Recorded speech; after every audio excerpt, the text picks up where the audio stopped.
بسم اللہ الرحمن الرحیم۔ السلام علیکم۔ آپ دیکھ رہے ہو آل ویڈیو ٹاپک اور میں ہوں نعیم شاہ۔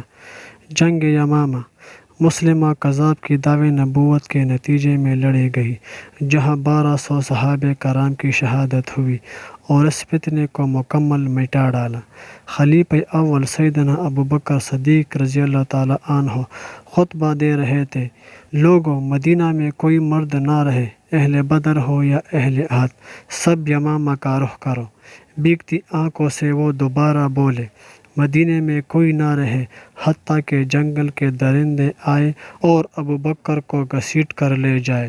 صحابہ کرام کہتے ہیں کہ اگر علی مرتضیٰ سیدنا ابوبکر کو نہ روکتے تو وہ خود تلوار اٹھا کر یمامہ کا رخ کرتے۔ ہزاروں کے مقابلے بنو حنیفہ کے 70,000 جنگجو اسلحہ سے لیس کھڑے تھے۔ یہ وہی جنگ تھی جس کے متعلق اہل بیت کہتے تھے: باخدا ہم نے ایسی جنگ نہ کبھی پہلے لڑی نہ کبھی بعد میں لڑی۔ اس سے پہلے جتنی جنگیں ہوئی، بدر، احد، خندق، خیبر، موتا وغیرہ، صرف 259 صحابہ کرام شہید ہوئے تھے۔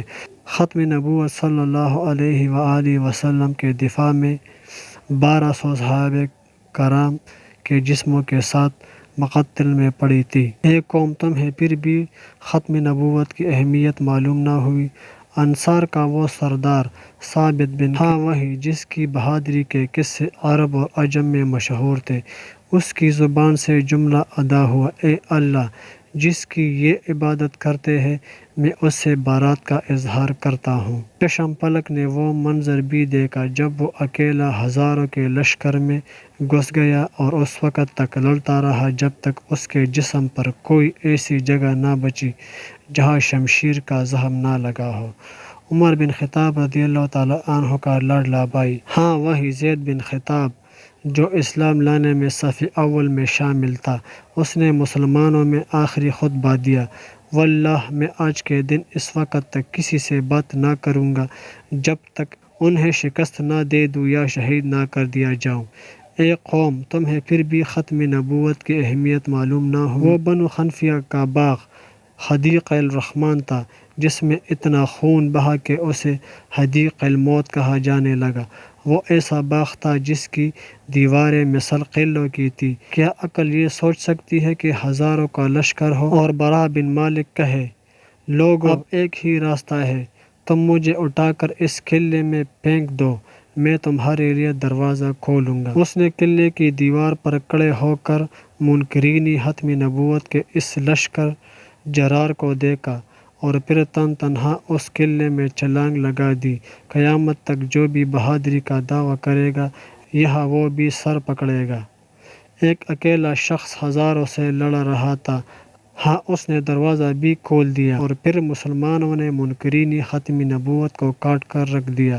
ایک قوم، کاش تم جان لیتے کہ تمہارے اسلاف نے اپنے جانیں دے کر رسول اللہ صلی اللہ علیہ وآلہ وسلم کی ختم نبوت کا دفاع کیا ہے۔